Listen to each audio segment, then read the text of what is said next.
Hello, everyone. Thank you so much for joining us today. While we wait for more folks to join us, I want to quickly take you through our Zoom technical note, our housekeeping rules, and our agenda. Let me know if you are able to see my screen.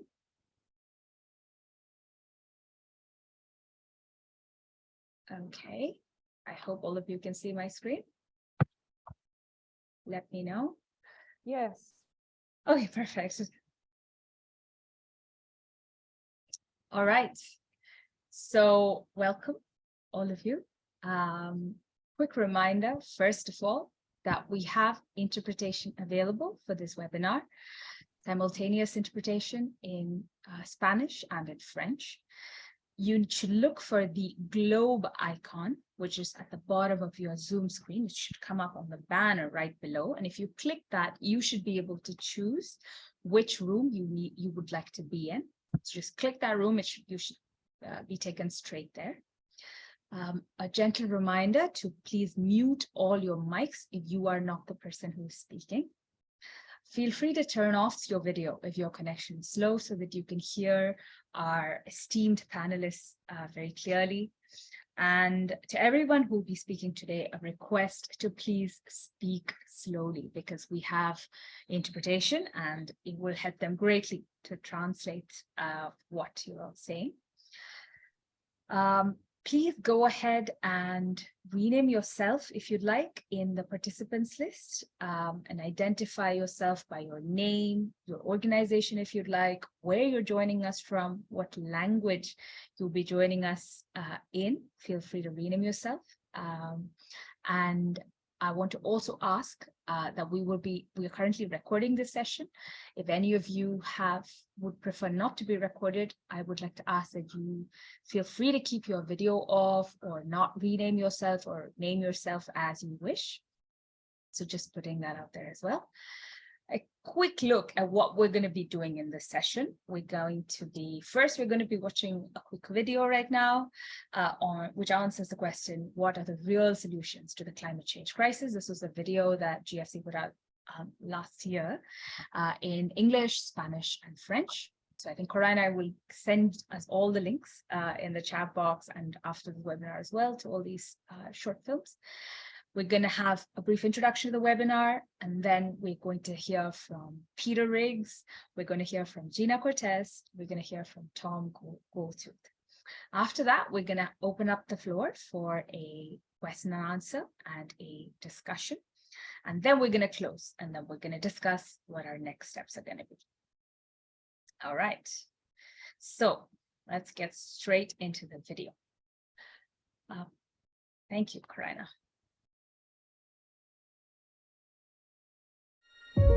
As shown by the latest Intergovernmental Panel on Climate Change reports on climate change adaptation and mitigation, the world is at a crossroads. We are already seeing the devastating impacts of a 1.1 degrees Celsius temperature rise. We are over 420 parts per million of CO2, and we need rapid transformations across all systems to avoid the worst climate impacts. To limit warming to 1.5 degrees Celsius, global greenhouse gas emissions must peak before 2025 and be reduced by 43% by 2030. But current climate pledges and promises made by governments and corporations will not take us to where we need to be. We don't have time for false solutions such as carbon markets and offsets, net zero pledges, large-scale monoculture tree plantations, bioenergy, techno-fixes, and smart agriculture systems. The most vulnerable groups like indigenous peoples, women, and frontline communities continue to feel the increasingly devastating effects of climate change. We must urgently address the intertwined crises of climate change, deforestation, and biodiversity loss. Luckily, the solutions are out there. Many grassroots groups are already implementing gender-just and transformative real climate solutions. They are fighting to secure collective rights to forests, land and water for indigenous peoples, local communities and women. La rentabilisation du mode de vie des peuples autochtones et en particulier les femmes en territoire de Walikale, nous sommes en train de mener une expérience de développement socio-économique en lien avec l'élaboration de plans simples de gestion dans la concession forestière qui à Makassa. Les femmes autochtones sont réunies, sont mises en groupe qui développent différentes activités, notamment les activités d'élevage, de stabilisation des caprins, l'élevage des poules, mais aussi on développe des activités agricoles en lien avec l'alimentation familiale et non extensive. Et dans ce genre d'activités, on met en exergue les savoirs traditionnels et endogènes de ces femmes. Women are taking the lead to conserve and protect the biodiversity and ecosystem functions that the communities need to sustain themselves. Au Bénin, en particulier dans la commune de Bassila, les femmes rurales pratiquent l'apiculture par des méthodes durables. C'est-à-dire, contrairement à ceux qui font l'usage du feu de brousse pour la récolte du miel, elles utilisent du matériel adéquat, notamment l'accoutrement. En plus de cela, ce qui est plus intéressant encore chez ces femmes est qu'elles procèdent au reboisement de leurs forêts ruchées par des espèces de plantes mellifères. Na defesa de seus territórios, da floresta e da biodiversidade, as mulheres se destacam. Elas são as principais guardiões das sementes crioulas, elas resguardam toda uma biodiversidade, plantas medicinais em seus quintais, raças crioulas também de pequenos animais. Então elas têm um papel fundamental na conservação ambiental e também no combate às mudanças climáticas. Indigenous peoples, local communities and women are practicing transformative agriculture, like agroecology, one of the most equitable and just ways of addressing our climate crisis. हमान इसलिए हमन जंगल मांग करे हैं तो हमन जंगल ले हम Latham bamboo यहाँ इमली दाना है एला आसो फिर लगा एला आसो उपयोग कर होए और छीटा के दाना है आसो एहुला भी प्लांटेशन में एहुला लगा हुआ. Nosotros como mujeres somos las que nos quedamos en nuestras comunidades a cuidar nuestro bosque. Estamos haciendo huerto familiar y también apoyando también al medio ambiente. En nuestro propio proyecto que estamos haciendo está también reforestar también en lugares donde ha sido quemado. Y entonces de esa manera cuidamos la naturaleza. Communities and movements are increasingly mobilizing to fight for their rights and to preserve ecosystems and natural resources. कुटी कानुनका कुरा होस्, अभ्यासका कुरा होस्, technical कुरा होस्, सम्बन्धित सबै कुरा चाहिँ दिदीबहिनीहरूलाई पालैसँग जानकारी गराउने, उनीहरूको क्षमता वृद्धि गराउने, नेतृत्व विकास गर्ने क्रममा सामुदायिक पनि पोख्ता मार्क्समा चाहिँ रेगुलर रूपमा लागि नै रह्यो. There cannot be real climate action without gender, climate and social justice. And it's not as hard as it sounds. We can do this if we focus on the real solutions that already exist.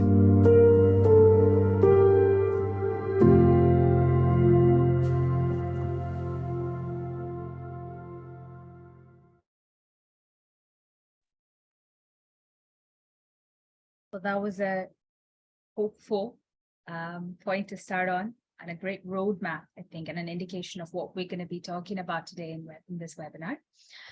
So hello again to everyone who has joined us today, friends, comrades from so many different parts of the world. It's a huge honor to have you all here. Thank you again for joining us. Welcome to this webinar on gender just and community rights perspectives on pathways to 1.5 organized by the Global Forest Coalition. We would love to hear from you, all of you, who you are, where you're joining us from, what interests you about this webinar, and so on. So please, the chat box is open for you here. So please feel free to speak, introduce yourselves in the chat box. My name is Chitira Vijayakumar.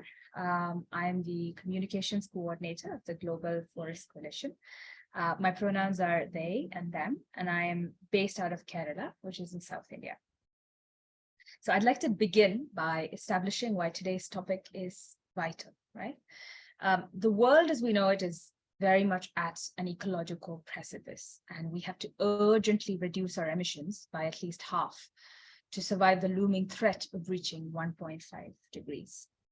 So the IPCC reports, especially on adaptation and mitigation, recognize that support for gender-just community conservation and restoration of forests, other ecosystems, including strengthening land tenure rights, is one of the most effective ways to mitigate climate change. But I think, as we all know, policymakers continue to focus on carbon removals, offsets, and other false solutions, while ignoring the very real solutions that we have, like we just saw in the video, right? So today we're going to be talking about how we can ensure a gender-just and rights-based approach to keep at a maximum of 1.5. To help us answer this question, we have three stellar folks who are going to speak to us today. A quick reminder to our distinguished speakers that you would each have the floor for about 10 to 15 minutes, and I would remind you via chat when you have a couple of minutes left to go.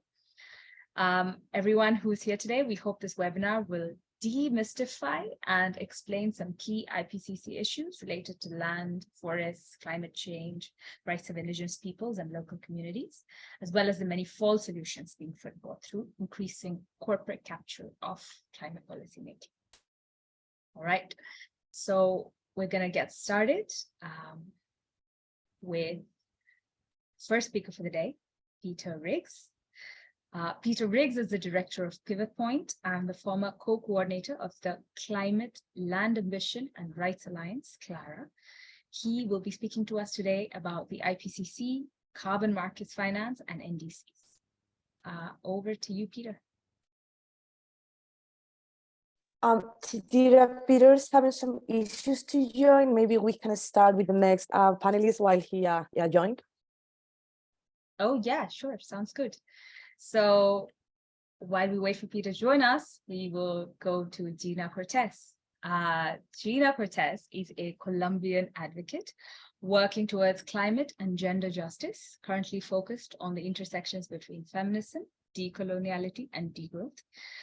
Gina is presently part of WCF, or Women Engaged for Common Future, as Gender and Climate Policy Manager, and is also a member of the Facilitative Committee of the UNFCCC Women and Gender Constituency. Gina will speak to us today about gender-just perspectives on pathways to 1.5. Over to you, Gina. Thank you so much. Thank you so much, and welcome to all. And yep, I have the presentation there. Super, many thanks. So before we start discussing, I would like to start a little bit framing kind of the context, and also good then that I have the time to be the first one, and to go a little bit back in those causes of the climate crisis. Next slide.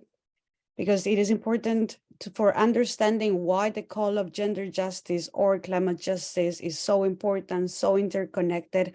We need to go into the understanding on how the historical and ongoing exploitation of territories and the outsourcing of labor has been based on gender and geographical divisions.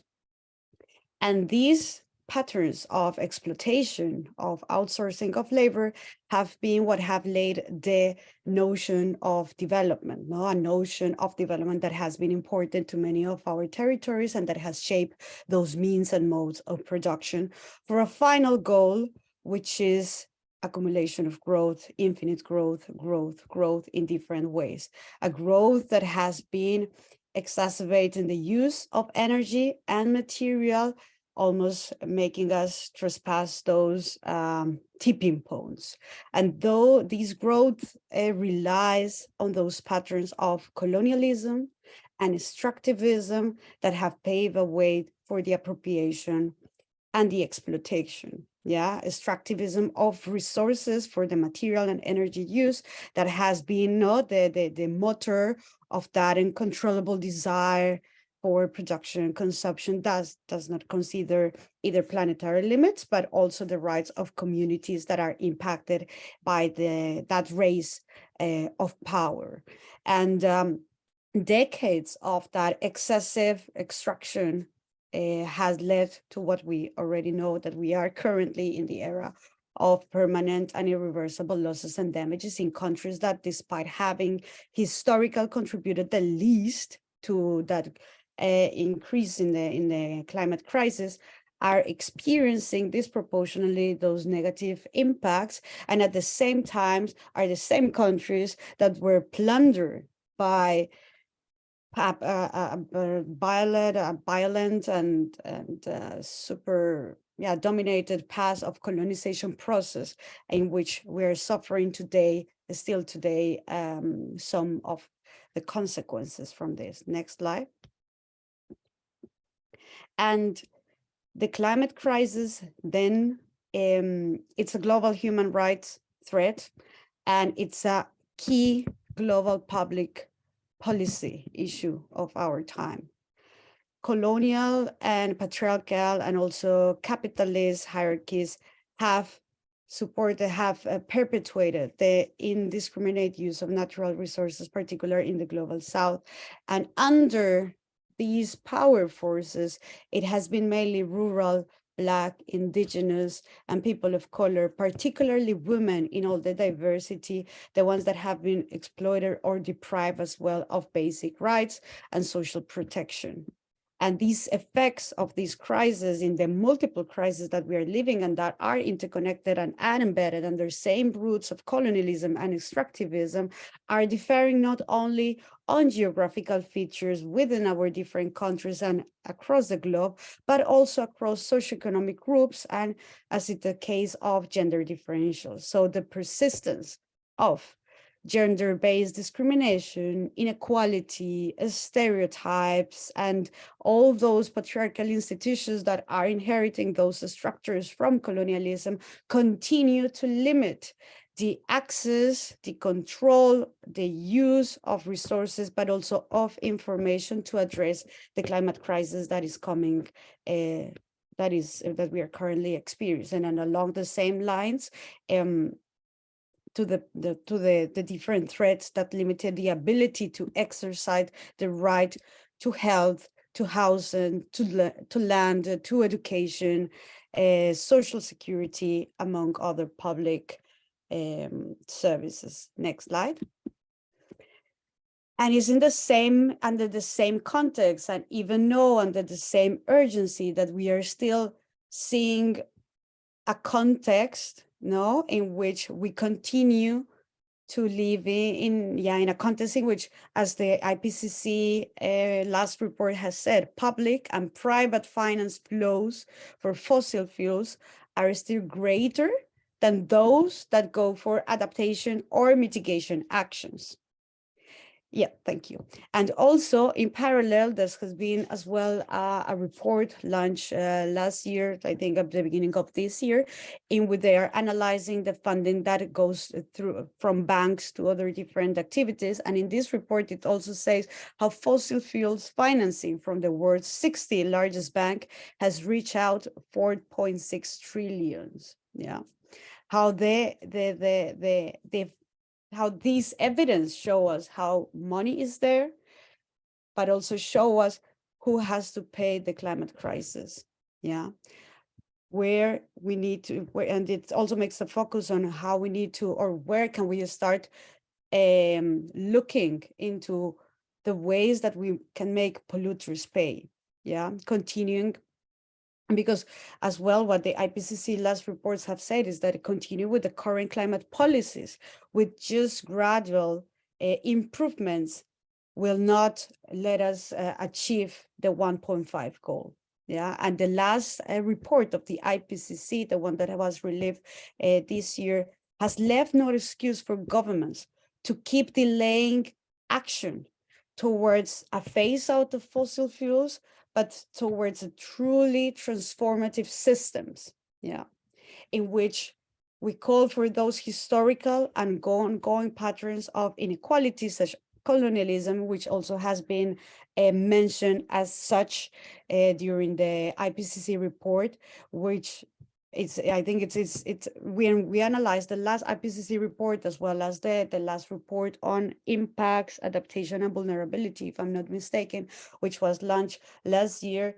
Even though it is not something new for the climate justice movement, for feminists to understand how the colonial patterns are still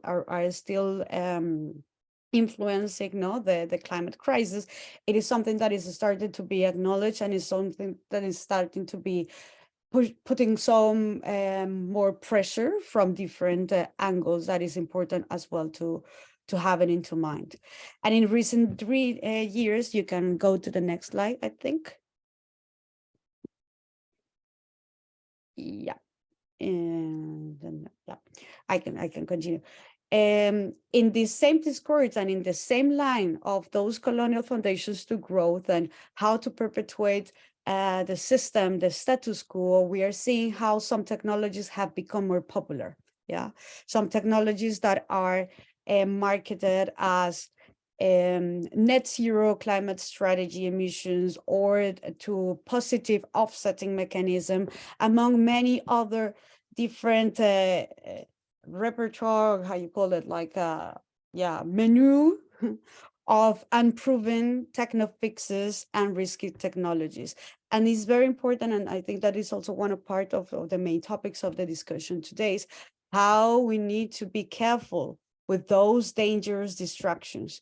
Dangerous distractions, why? Because they are trying to mislead the conversation towards something that we are starting to see in the discourse or in the narrative. And you could also, if you have checked some of the latest news, for example, about the Petersberg dialogue, where the COP28 president of Dubai was explicitly naming that the biggest enemy for the climate crisis are emissions, right? That we need to fight emissions, to phase out fossil fuels emissions, right?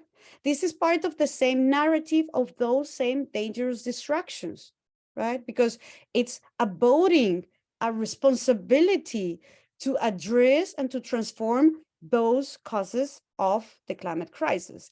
And when we talk about these dangerous distractions, as I said here, these different approaches neither challenge present power structures nor old ways of thinking. It's just more of the same, reigning this technological capitalism and colonialism, which is going to perpetuate different layers of discrimination. Next slide.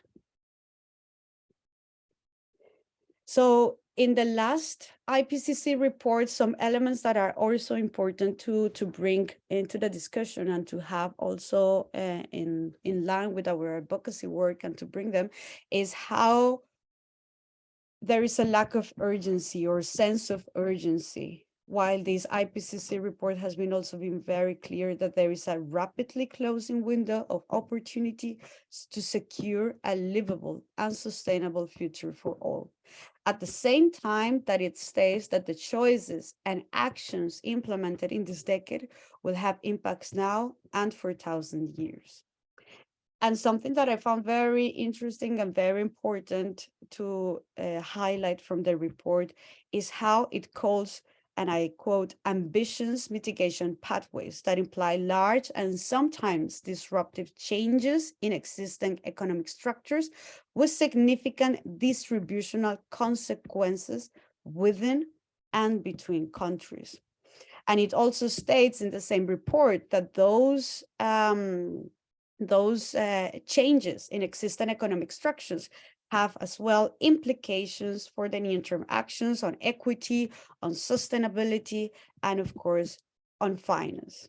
So when we talk then, and when we start bringing the feminist analysis, feminism in any of its multiple colors, languages, expressions, because there is not just one single feminism.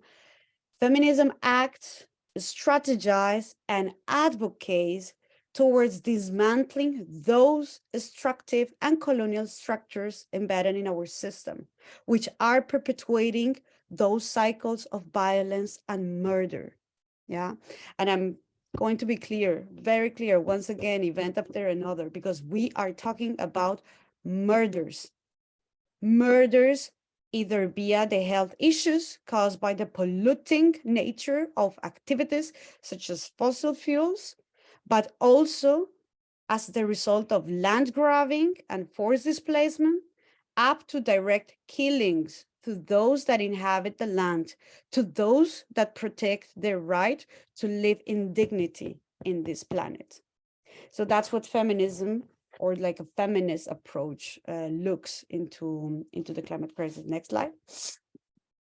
And as part of our collective work, because this is really, and this is also a call for everyone here. There has been difficult times this year. It's going to be as well a very complicated, challenging fight, let's say, bringing into the context some of the different conversations happening in different international spaces, agendas, decision makings, and we need to work together.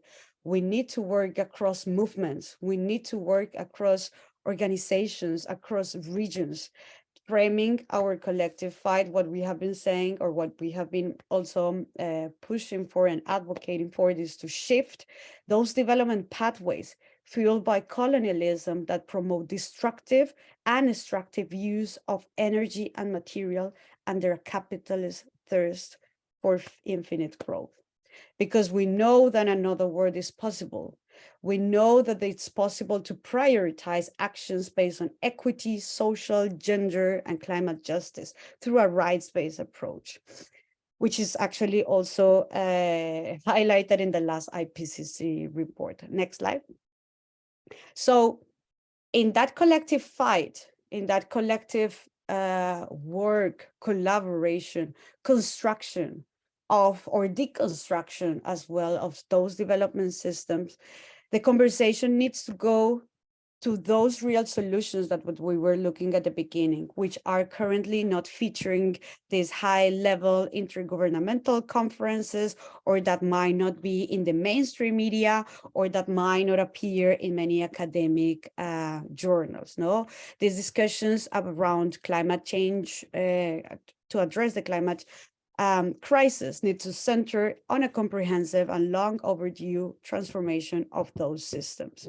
And even though the challenges of achieving the 1.5 are very high, and it involves high stakes, countries must integrate a community and a gender-based strategy to the action. And these can be done through, or needs to be done through, an intersectional approach that understands those differentiated impacts. And we can go to the next slide, which this is fundamental, no, on how ecofeminism or different currents from that include an intersectional approach provide a framework to understand how various forms of inequality often operate together and exacerbate each other, exactly, and lead to the different experiences of discrimination based on gender, based on racialization, based on religion, based on age, among different categories. And with this also to have a way to understand better the structural, historical, and institutional causes of such discrimination, such layers of oppression. As a feminist, also a feminist vision of well-being economy aims at the systemic transformation of our economic system that can move away from that fixation of GDP growth and material extraction towards the goal of social and ecological justice. Next slide.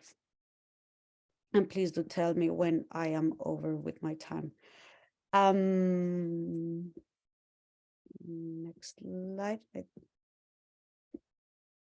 Okay, in the meantime, I can also, so gender, no, go to the last slide, sorry. Is that for me, it shows a little bit slow. Thank you. Thank you so much. Yeah.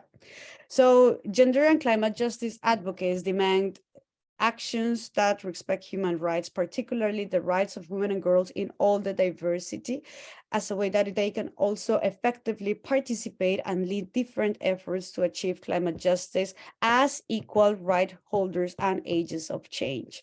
And with also this, I think it is important for us to understand that women are not going to be the saviors that are going to clean up this mess. I think that this is important to understand. It's not that we are now with feminism and bringing women then to push them to clean all this mess. No, is that how as equal right holders and agents of change, we are moving, we are leading different initiatives that need to have the focus, the support, and also the institutional and legal framework to be upscaled, to be replicated, to be shared, and to be implemented. Yeah, on how the gender approach is also looking into how decision-making processes related to climate governance, the resolution of conflict, among other topics, are coherent with implementations of policies on the ground. And also we know, as the video was saying, that solutions or real solutions, real models, the colonial imaginaries that can challenge those preconceived beliefs or practices from a Eurocentric thinking are already happening on the ground. Those concrete alternatives are already happening on the ground. Those that focus on community and context-based initiatives in contrast to those individualistic or commercial solutions. And what I put the electric cars example here is because it's not shifting really the main concern of what we have discussed at the beginning, not the contextualization of colonialism behind that, but it's just replicating a model through the use of another raw material, let's say. And so rather to look into those initiatives that consciously engage with a diverse set of knowledge, of methods, of praxis to ensure sustainable pathways for addressing the different and the multiple realities that are kind of moving in the climate crisis, and how through these actions, we can ensure a safe, a clean, and a healthy environment. And for that, I think that we will also recommend one chapter. This is not from the last IPCC report, but you can look into the chapter into the IPCC report on impacts, adaptation, and vulnerability. That's the chapter 18. And in the chapter 18, you're going to look into the climate resilient development pathways, where you're going to find a gender, climate justice, and transformative box, or a transformative chapter, where it actually also calls for that. It also calls for those transformative pathways for human and ecological well-being that addresses the concentration of wealth and sustainable extraction and distribution of resources. This is unfortunately not something that you're going to see in the summary for policymakers, but that it's in the IPCC report in the longer versions. Next slide. So coming through all that kind of. Just sorry to interrupt, but if you could begin to wrap up over the next minute or so, that would be great. Oh my God. Okay, sorry. Yeah. Okay, next slide. So, okay, so I will try to wrap up a little bit quicker. The Women and Gender Constituency, one of the 9 civil society observer constituencies in the process of the UNFCCC, has been leading one great program that is called the Gender Just Climate Solutions. This Gender Just Climate Solutions program has started in 2015 after the Paris Agreement, and it has among its objectives precisely that to showcase, to upscale gender responsive and transformative climate initiatives. As you can see here, the faces of, or the spirits of those solutions happening on the ground have different faces, have different regions, have different language, and are really showing evidence on how community-based approaches can lead to alternatives to the current model of development. initiatives that center on equal access to benefits that do not add any care burden or any kind of financial, let's say, burden to the communities. Next slide. And we could see different examples. I wanted to come to that, but I think I spent a little bit more time on the context. But there is many different initiatives. Among one of them is in Colombia. Actually, there is an alternative, or it's a model that bases on the solidarity economy model in the urban areas. And at the same time, there are other great examples, such as, for example, agroecology as a pathway to conflict resolution and social cohesion in Cameroon, as well as ancestral knowledge driving decentralized and community-owned energy technologies, for example, in Uganda, but also how, for example, in Senegal, women have come together to address time poverty, care work and care burdens, and have come together to build up communities and cooperative to influence other political spaces. But as the time is short, I will invite you all to go to the website. I'm going to put the link in the chat in short, where you can find the different publications and you can see, you can read, you can engage, you have the contacts of all these different organizations whom you can engage directly on those solutions that go really. It's tremendous, like how imagination has no limits when you see all the possibilities of action that are there, that are decentralized, community-based, and that really are based on a human rights-based approach. So you can find these publications here.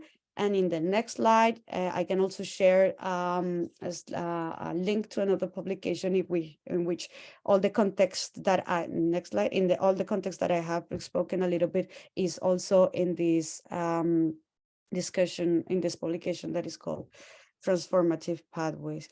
Thank you so much for the time. I think I run a little bit, but also happy for the questions at the end. Thank you.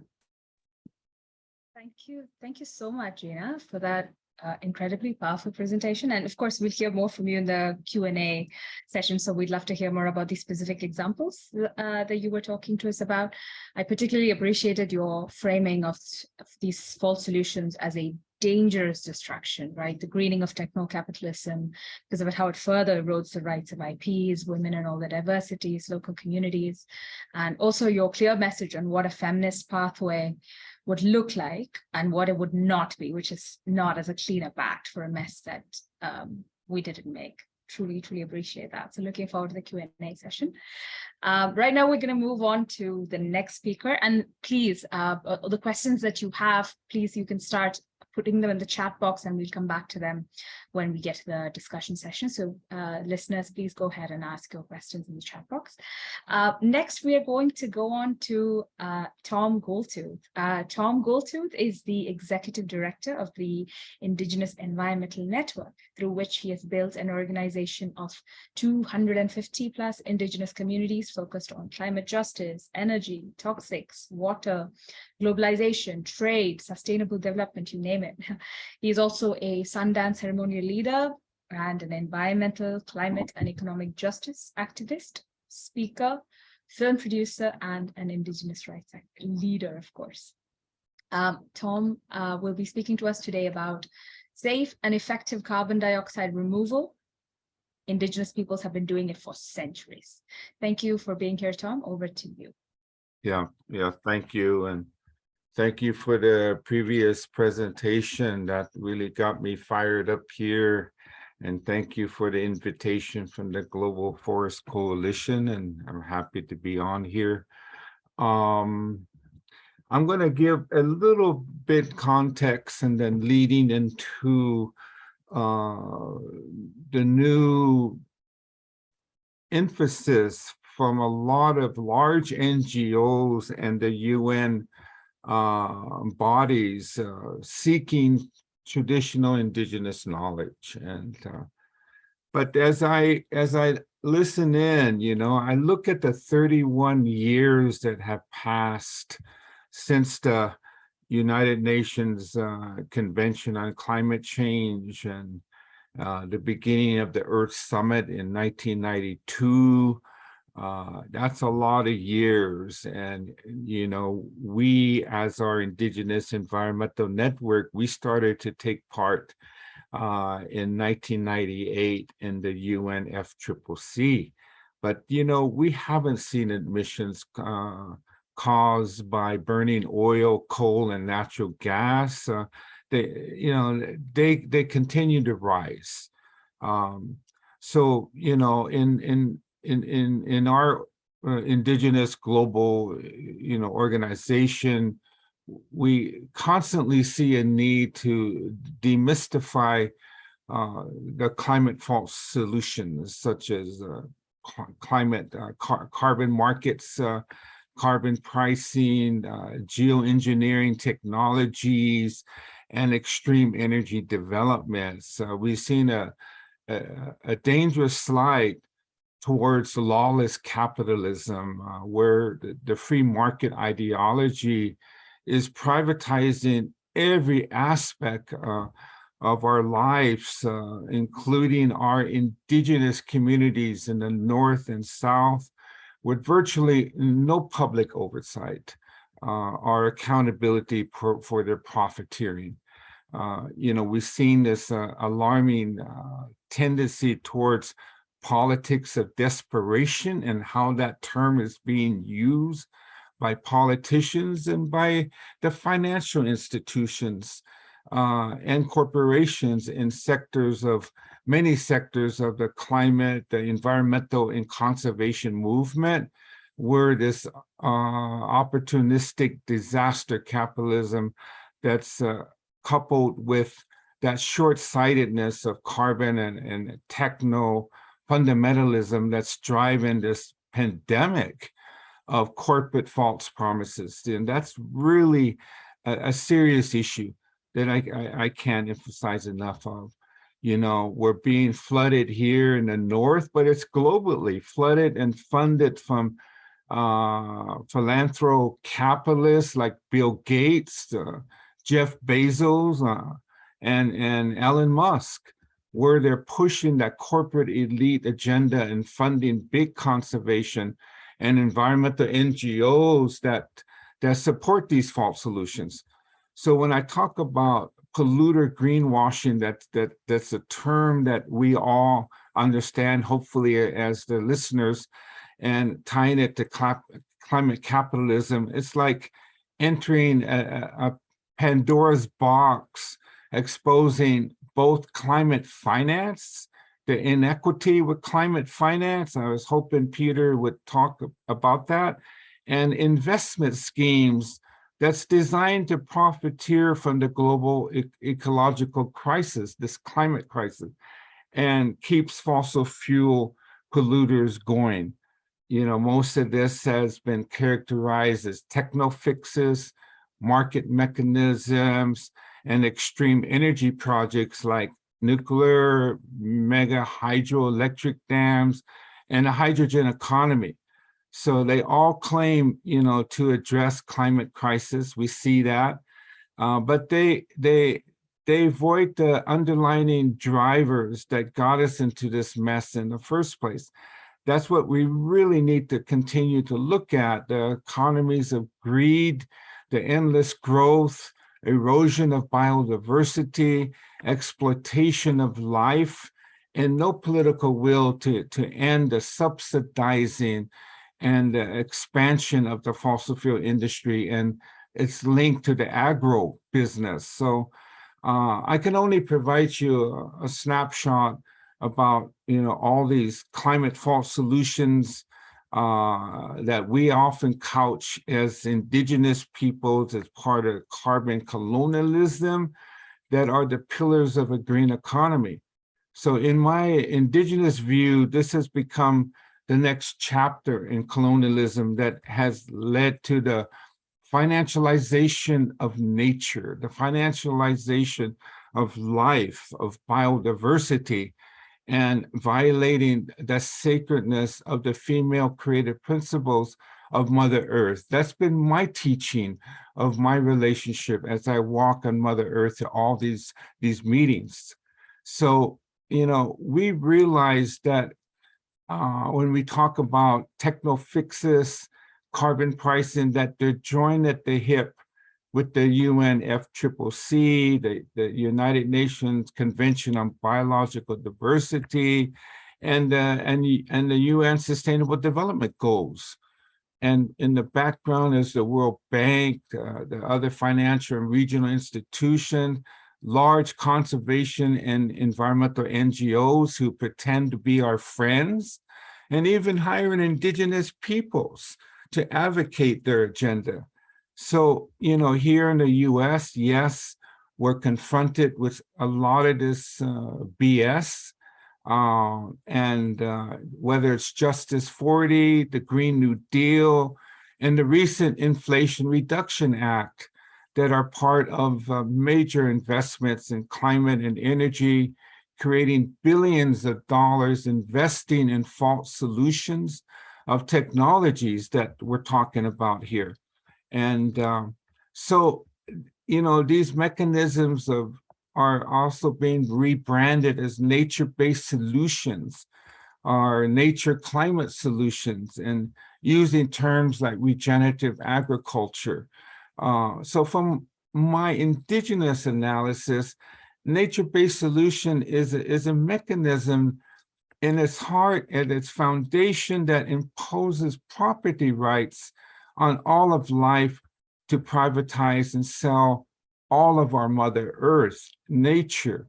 It treats nature such as soils, plants, trees, mangroves, coastal and oceans as a commodity in the market trading system. We got to look at that, where property rights over nature is treated, you know, in these, we call them white men marketing regimes. So it's capitalism, systematically institutionalizing another form of economic globalization and financialization of nature.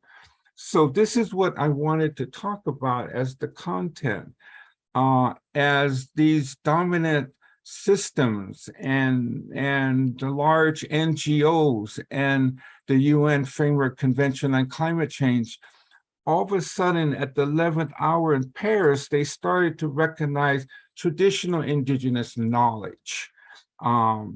So we're very concerned about what the protocols are for incorporating traditional indigenous knowledge, and to challenge a dominant society that uses machines to make meaning of life, where Mother Earth is objectified, like the objectification that the world makes of woman, and treated where they're treated like machines made of parts that can be replaced, redesigned, or engineered, where the DNA is coded to be edited and deleted, where our bodies are engines and food is fuel, where the world is not seen as the complex of independency, beauty, and compassion and sacred relationship. It's a collection of objects to be monetized. So this is something that is a foundation as we have been approached as indigenous peoples. Now the world wants to, you know, say, we recognize your traditional knowledge and we want to pay you for your indigenous knowledge even. But Mother Earth is the source of life, which is incorporated into our knowledge system. It's not a resource to be exploited, greenwashed, and commodified as natural property. So what are the components? There's a lot of examples of what local communities in the global south and in the north, the islands, small islands, are doing, and what we have always been doing, practicing our ways that have been passed on to us, our knowledge and how we utilize our seeds and how we plant, how we use the land. These are very important components. But couched in this is that we have to always demand rights to our land and water. And that's always the foundation, titling of our land. That's a big issue in South America, for an example. And how do we change a value system of the dominant society that doesn't understand the indigenous cosmology? How do we change that? Because if we have a dominant society that is exercising its economic power of the world, its military power of the world, its political power, how do we change that mentality to what our women, our youth, our elders, our practitioners of our indigenous knowledge are practicing? How do we change that thinking? So how do we change from a society that doesn't understand the 7 generations principle, that incorporates the precautionary principle? And how do we change risk assessment mentality that's based upon assumptions? How do we change that relationship to Mother Earth, nature? We are the river and the river is us, is what the Maori people said as they recognized the power of the river there in New Zealand. So that relationship to the soil, the land, the relationship to our seeds. Seeds is life, but there's a spirituality to this. So how do we change that to look at life in our food system and food sovereignty? So that relationship to our sun, the moon, the wind, water, air, and fire, that's very critical. And the relationships to all life, that's incorporated when someone says, how can we utilize your traditional indigenous knowledge to save Mother Earth, to save us from the climate crisis? But it's deeper than that. How do we change that thinking that's very patriarchy as well, and identify a different relationship to the insects, to the mice, who also play a role up here in the north with teaching us on collecting of seeds and survival through the long winters. The animals, the birds, the fish, even the unseen, the microbes. And our spiritual authorities here in my homeland, there is language and understanding on the sacredness of our relationship. So what is the protocols for us to share that knowledge with the world, these decision makers that meet every year at the UNFCCC? It's like they don't listen to us. How do we speak to the large NGOs and investors? It's like they don't listen to us. So how do we build a movement of understanding, a people's movement to take our power back? Those are things that we're looking at as we look at empowering the way that we live as Indigenous people, because we're under threat. It's a survival issue. It's a life and death issue. It's a rights-based issue that we have to always look at. So how do we, as human beings of all cultures, the two-legged people, we call them and ourselves, to understand what our duties and responsibilities are to the protection of our sacred Mother Earth and Father Sky. So that's something I wanted to share, that, you know, we know now there's interest in human communities, in our indigenous communities. There's some beginning of an understanding that there's a direct relationship between the localization of our worlds, the environment, and how to perceive sustainable development and the concepts of that. Within the Indigenous Environmental Network, we are building a campaign around strengthening our own Indigenous original instructions, because the effects of colonization has been hundreds of years here, with its effect of acculturation and assimilation that it's put forward, its principles, the doctrines of discovery, and that has infected and affected Indigenous peoples worldwide in our travels, whether it's the Adivasis in India, the Aboriginal in Australia, Southeast Asia, the Sami in Europe. So that's something I wanted to share with you on this discussion. of our contribution as Indigenous peoples. I'm happy to have traveled worldwide to meet with many people, and thank you very much. Mitakie Owase.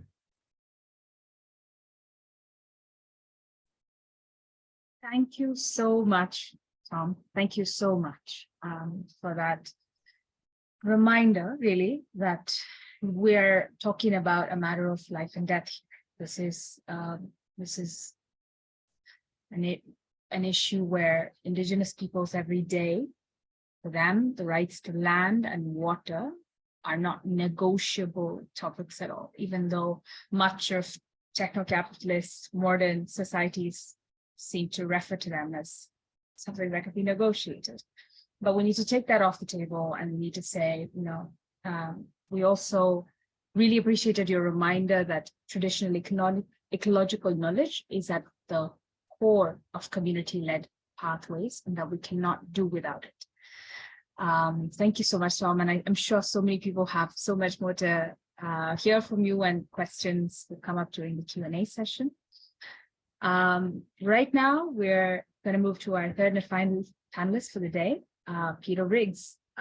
Peter, we're so glad to have you join us today. Peter is the director of Pivot Point and the former co-coordinator of the Climate, Land Ambition and Rights Alliance, CLARA. He will be speaking to us today about the IPCC, carbon markets, finance, and NDCs. Over to you, Peter. Thank you, Jidra. Can you all hear me okay? Yeah, okay, great. Apologies, some trouble getting into the meeting, and I don't know what's gone before, but many thanks to the presenters. I caught the last part of Tom's comments. Thanks. Thanks for that. Those presenters are much more knowledgeable about community-led approaches, and I defer to them on that. So coming in as a last speaker, I will reorganize a little bit, but basically maybe take a global view of the political context in which the recent IPCC, Intergovernmental Panel on Climate Change scientific report, political context in which that was received. And there are two really important sets of power relations interacting in new ways as a result of what's going on both with the Paris Agreement and this new summary of climate knowledge. So the IPCC report, I mean, it has some challenges, but it's an important scientific enterprise. It usefully describes the magnitude of the climate challenge. So for that purpose, it's very good. And in fact, that may be its purpose, and that may have run its course, because it's less good on how to address the problem in two ways. First, the IPCC, it takes up proposed solutions that have never existed in the real world. There are solutions that only exist in the world of climate models. And I imagine this was touched on already in the webinar today. And the second and less well understood problem is one of timeframes. The IPCC sees most climate impacts coming after 2030 and doesn't really have much to say about what's to be done in this decade. So that's a challenge. But the overriding IPCC mission was to cut emissions.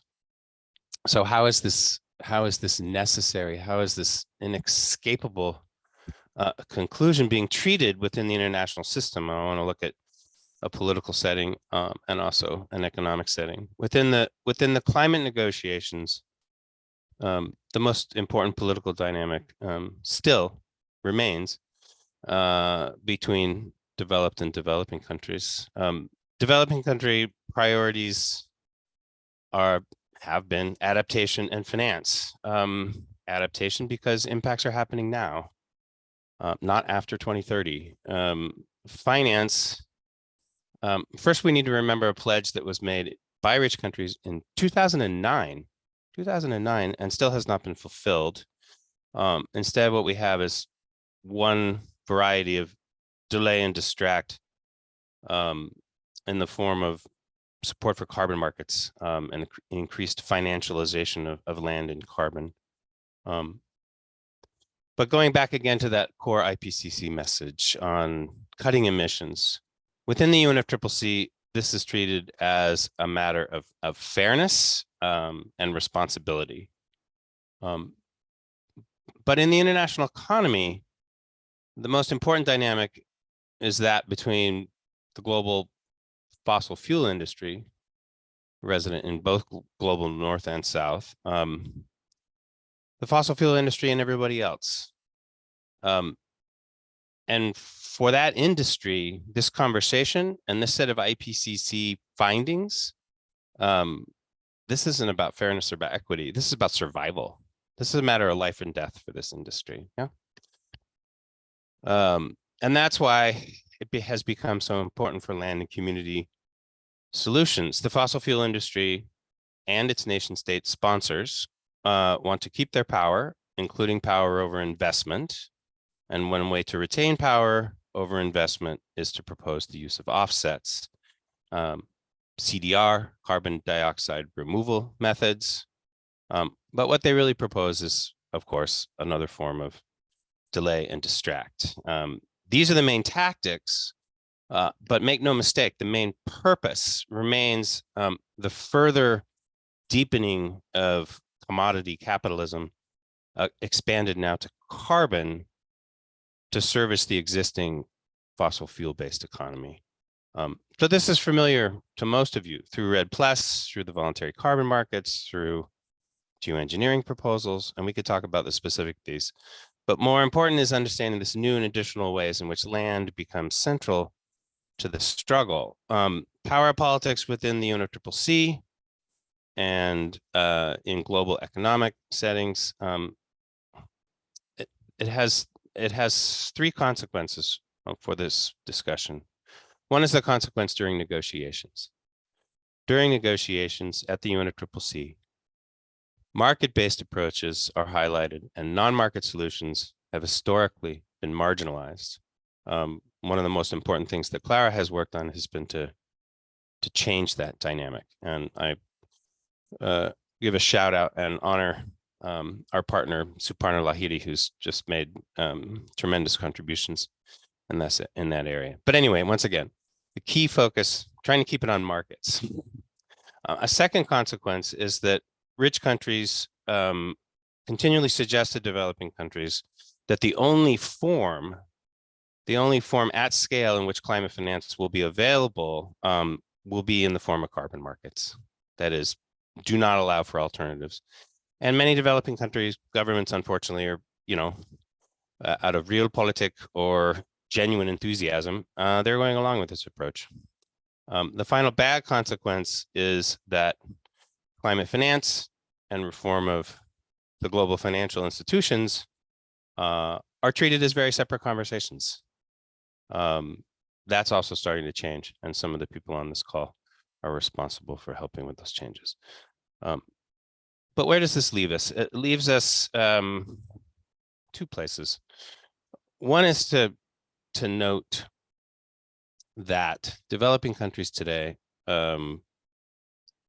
spend 5 times as much on debt service payments as on all climate adaptation, all climate mitigation measures. This situation is unsupportable. It requires a redress of power in the international system, and therefore will require new kinds of solidarity and joint work. So even before addressing the problem of climate change, the many solutions, I'm sure my co-presenters were able to talk about, what is required will be either a repaying of ecological debt or a standstill of debt payments so that genuine climate solutions can be pursued. Very quickly in conclusion, 3 power building tasks. Reject unsupportable debt in order to create the space for solutions for development consistent with the 1.5 degree goals. Second, reject commodification of carbon focus on non-market approaches. This is particularly relevant within UNFCCC context, but in the carbon markets more generally.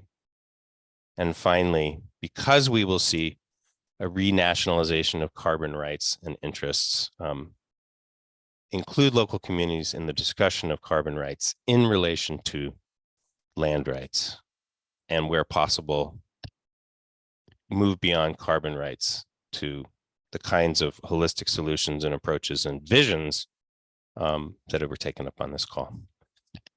Sorry to speak so long. Thanks for the opportunity. Happy to answer any questions. Thank you so much, Peter, for that talk, but also for battling Zoom, trying to join us today. Thank you so much. That was really, really helpful framing for this entire webinar. Particularly, I think something that you had alluded to was asking, what does winning look like in relation to the climate challenge, and that keeping temperatures below 1.5 degrees is meaningless if other productive relations are not changed, like our financial architecture or power relations aren't changed. So that's meaningless. So really appreciate how you built up to that point. Thank you so much, Peter, again. And with that, we come to the end of our panelists speaking. We're going to open up the floor for your questions and your comments. Everyone, please feel free to put up your hand if you would like to, it should be at the bottom of your Zoom screen. You should have a little screen you should have a little button that says raise your hand, right? And so feel free to put your hand up and we can call on you, or if you would prefer, you can put your question in the chat in any language that is comfortable to you, and we will read it out. And yes, we have the first question already coming up. All right, so first, let's go to Ashok Srimali. Thank you. I have a question, because since last 4 decades, we are working for the community right, and all kind of intervention, whether it is legal, mobilization, everything. But the present government is changing every day rules and regulation, and it is at global level. So how can the community, particularly indigenous community and indigenous women, can protect their right? Is there any model? That is my question. And another question, that is at international level, free prior information consent is there, but it is not applicable every time. Every time, even UN agency is also saying that whatever the law of the land. So how can the community can survive their inherent rights on natural resources? That is my question. Thank you, Ashok. We'll take maybe 3 questions and then we'll go to our panelists all together. So Valentina, go ahead.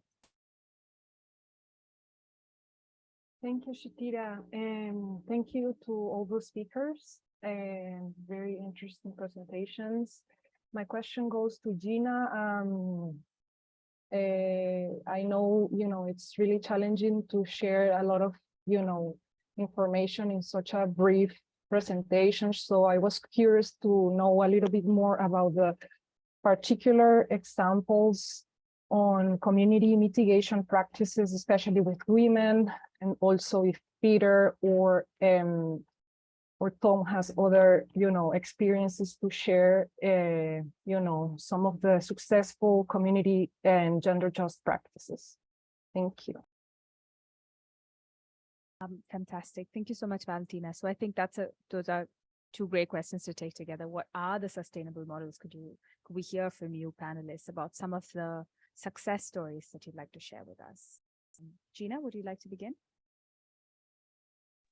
Yeah, I can start. I can start with some experiences. Well, there are many. I linked the publication where you can also find a little bit more detailed information on each of them. In this publication, we kind of did an analysis, but more like a critical analysis on the SDGs and why the SDGs are actually not really working so well or are not, let's say, suitable in all the different contexts, but how then feminist, women-led organizations were contributing in a more holistic, holistic manner, let's say. One example of that comes to my mind could be one example in Senegal.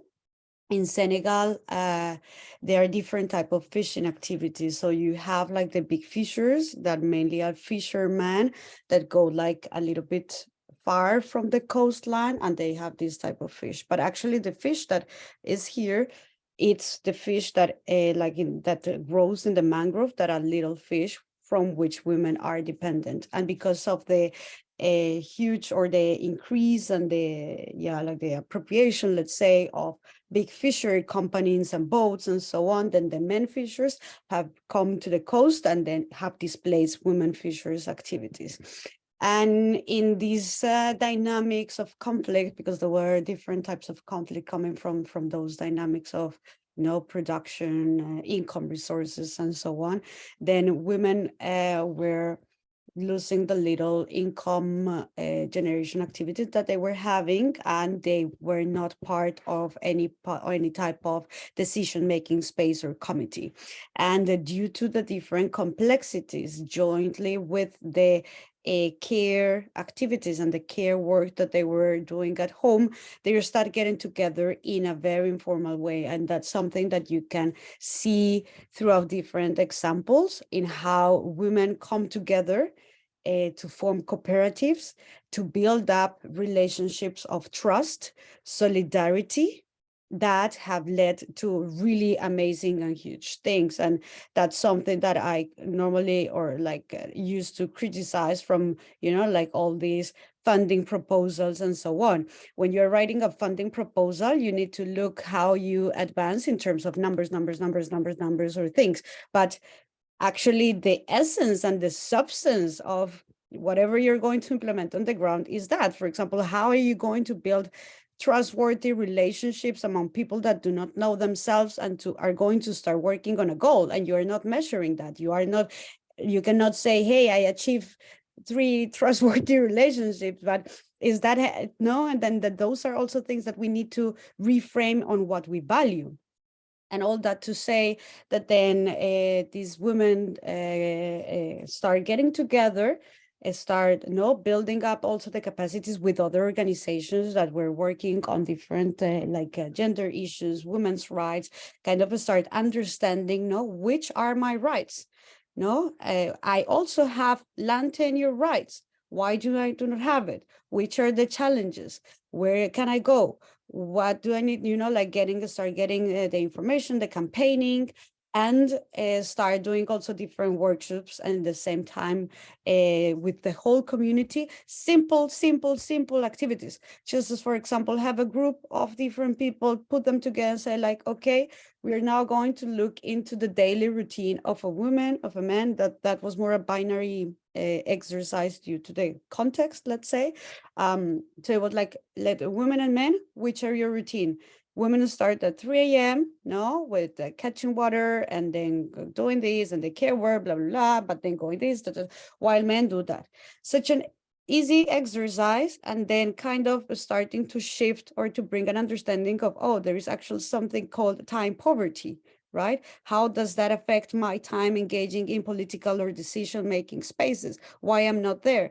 How can we change this? How we start distributing those tasks within the household, but outside the household? And how can I get outside from this private household sphere to a more public sphere? How can I start also gaining confidence, self-esteem on raising with all the knowledge, and then you start building up these networks, and it's a super wonderful experience or case there, because then they start building these fisherwomen committees that then start advocating in the bigger committees, and then through those different methodologies, assessments, get-togethers, they also start understanding more like the legal frameworks and how to then start advocating for policies that integrate the particular needs and priorities of the fisherwomen in the region, no? And how with that, then start saying like, oh, actually, let's look at the way that we are then producing the fish, in the sense that we are not having, there are other type of alternatives of other methodologies that can use the sun to dry the fish to make it more accessible in other regions. So it starts really bringing a lot of things, but I would not like to extend, because otherwise that could be, again, an apology that I could not address all those examples there. But if you have a look in the publication, there are many others. I could get to another example, but I would like to stop here, and then if there's more time, come back. Thanks. Thank you, Gina. Tom, would you like to speak? Yeah, just real quick. I think what's really important for allies to know about is the United Nations Declaration on the Rights of Indigenous Peoples. That was about, that was a long process, 18 years or so in development, with a lot of challenges, governments of the world that did not want to recognize the collective rights as Indigenous peoples. Yes, Indigenous peoples, we fight for human rights, but a lot of times that's been limited in definition by individual rights. And prior to the declaration, we did not have recognition by governments on our collective rights to exist. So in that process, marginalization, yes, et cetera, et cetera. But it is an instrument that has been utilized, and we need to continue to push adoption and implementation of this Declaration on the Rights of Indigenous Peoples. You can Google search it. It was ratified in 2007, I believe, in Geneva. Of course, there were some governments that protested at the end of the 11th hour, saying, like United States says, yeah, we support it, but as long as it doesn't violate the political integrity of the nation state. So, and Australia pushed back on it. Africa at the last minute pushed back on it. But the different countries, including South Africa. But it's still there. It's an instrument that can be used sub-government level, can also implement it. Those are different tools that we advocate to be utilized that will recognize the inherent collective rights of Indigenous peoples. Thank you. Tom, Peter, would you like to speak? Yeah, great. Thank you. And thanks, Tom. Just one example of the use of the declaration, UNDRIP, is in the local communities Indigenous peoples platform being brought forward within the context of non-market solutions in the UNFCCC. So Dilraj Khanak from this network, Suparna and others have been involved in that effort. I wanted to pick up on some of the important points that Gina made, particularly around the care economy, because in answer to the original question, how do we protect ourselves? There are two conversations that need to occur now that anticipate future events. In one case, it may be a present danger, and that is the danger of carbon markets.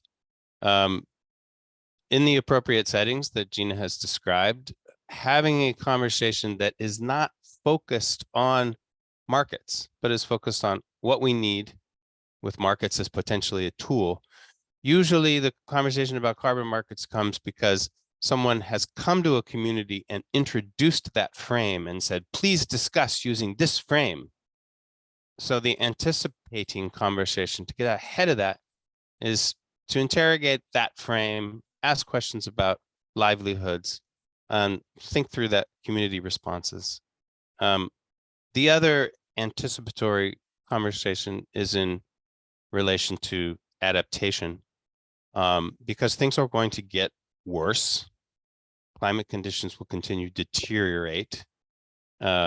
Understanding how to operate in conditions of climate stress, weather-related events, while retaining community solidarity is something that's extremely important to do. I heard something very funny yesterday. It's like, don't talk to me about resilience because resilience just means you're going to hit me again. But you have that conversation about adaptation, anticipate what is needed, where are the social support systems, formal and informal, that we can draw upon to address this crisis. The communities that have those anticipatory conversations are much better placed for resilience and for self-determination than those that do not.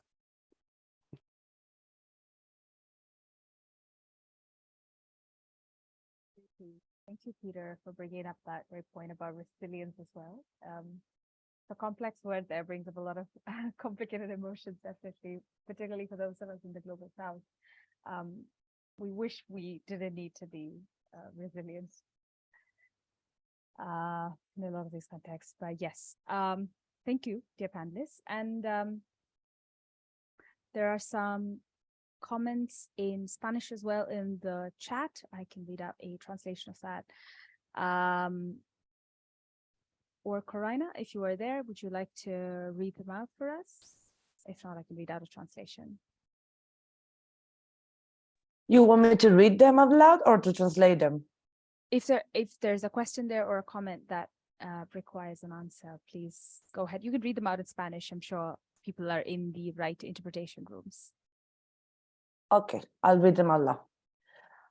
En América Latina, México, Colombia, Brasil y Argentina en especial han sido centrales las redes de producción de consumo solidario, como dice Gina. La economía social y solidaria enlaza redes campo-ciudad y crea lazos de confianza, pero también nos acerca a quienes vivimos en las ciudades entender lo que pasa en la tierra. En Argentina, los pueblos indígenas, en particular la nación mapuche, está siendo brutalmente perseguida. Hay 4 mujeres mapuches presas acusadas de usurpar sus propias tierras, mientras un jeque de Qatar es ahora el dueño del naciente del río Chubut.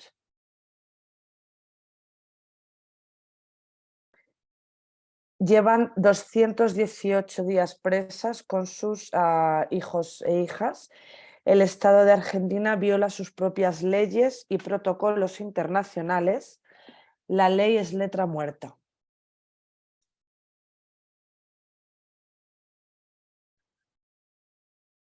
Ese es el comentario que ha dejado en el chat la compañera Miriam.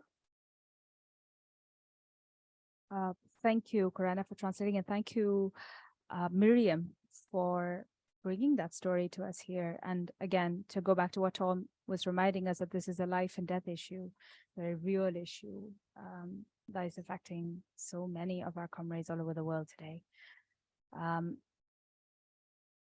We also have one more question in the chat, which is from Ali, which is, how do we fight the infiltration of false solutions into our communities? I ask because part of my communities is advocating for mines because of the jobs at the expense of the lands and water, which the youth are protesting because it goes against the teachings. But at the same time, they are historically poor and see this as a way out, right? So how do we fight this? This is really, I think we find this all over the world, where communities are split into 2 or more factions because of these very real social and economic challenges that they live with. These divisions can be based on class, on gender, all of this. So how do we talk about this? How do we address this? Do any of the panelists like to take this up?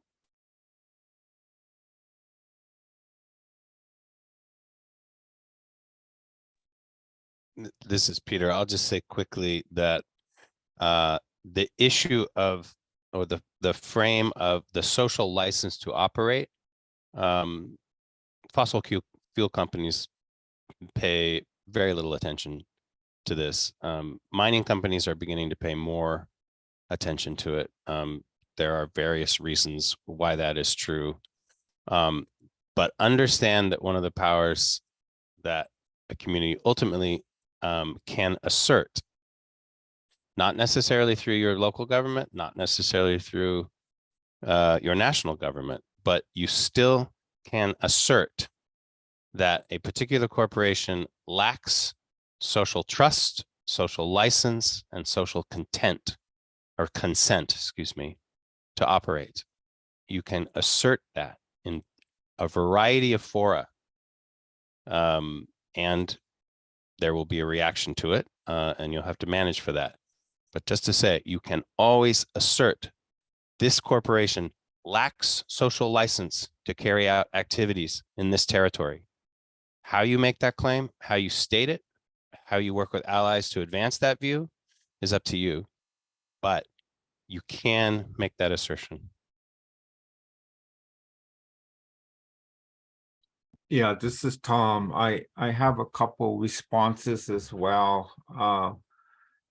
And all these different reports of the continuation of the violation of rights of local communities and indigenous peoples is very serious and very critical.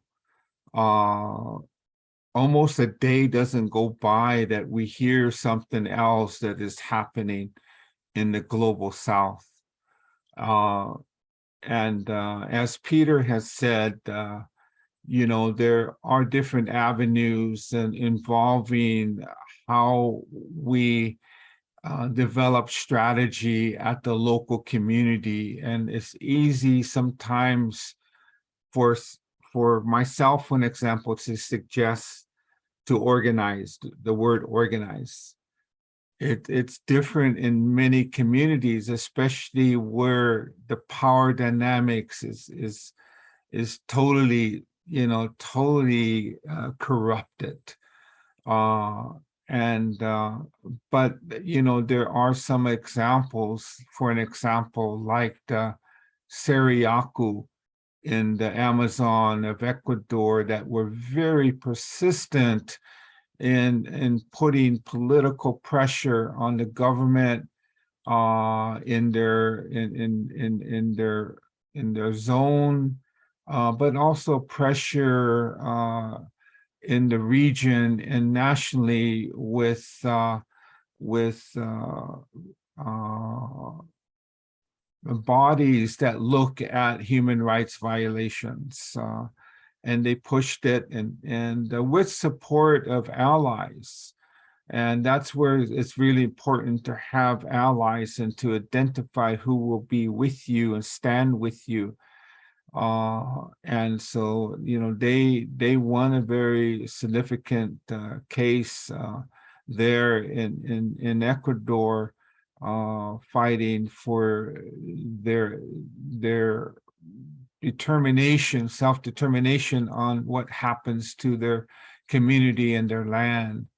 It reminds me also, as we have, as Indigenous Environmental Network, have had a 2 decades long campaign against reducing emissions from deforestation and forest degradation, REDD.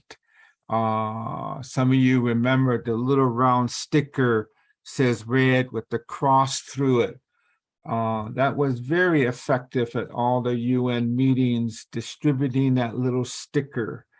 But a lot of the NGOs that want to be allies said, we hear you, Tom, we hear you, IEN, but we're not going to ever stop carbon pricing, carbon markets, and which we disagree with.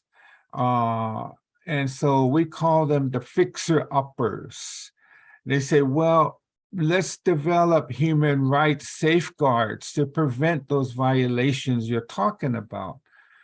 but with consultation with experienced human rights attorneys globally, there's no guarantee, that there's human rights that will stop abuses. Unfortunately, that's the scenario. How does one challenge a nation state, a government, take them into the international courts, the international tribunals? Those are very difficult to prioritize and build a case around. So it reminds me that we gotta continue to find ways on international policy, on international human rights instruments to strengthen them. But also one effective way is we participate with the Rainforest Action Network, Oil Change International, and some other bank track, and we participate in an annual report that identifies the investments of the banks in a fossil fuel development. And the recent report we just released found that there's about $5.5 trillion investment increase since the 2015 Paris Agreement. So while world leaders are trying to say they're trying to stop climate change, we have this report that puts attention on the banks and questioning the banks' social investment policies, their human rights policies. And that's been not totally effective, but it has had some positive impact on banks not wanting to put up with the public, impression that, they're destroying Mother Earth and killing people, genocide. So that has been one way we've been trying to lift up different ways to bring attention to these atrocities, these things going on, especially the mining industry. We got to look at the mining industry, definitely. Thank you.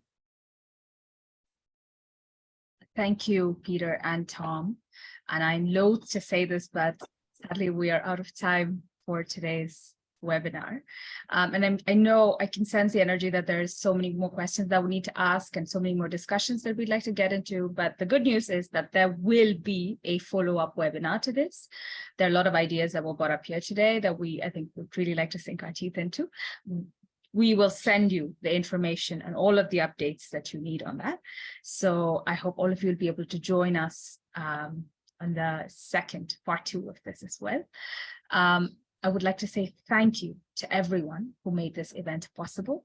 Our speakers, Peter Riggs, Gina Cortez, and Tom Goldtooth, for giving us so much incredible information in such short, power-packed talks. Thank you to Gina also for sharing some of these wonderful publications, which can expand our imaginaries about the possibilities that lie beyond techno-capitalism. We'll share these links with you, all of you listeners, in our post-webinar roundup email as well, so you can have all the information that we discussed here today. Thank you to our interpreters, our tech support folks, and the rest of the team at GFC for giving us all an opportunity to come together. Thank you so much, everyone, and have a good day, afternoon, night, wherever you are.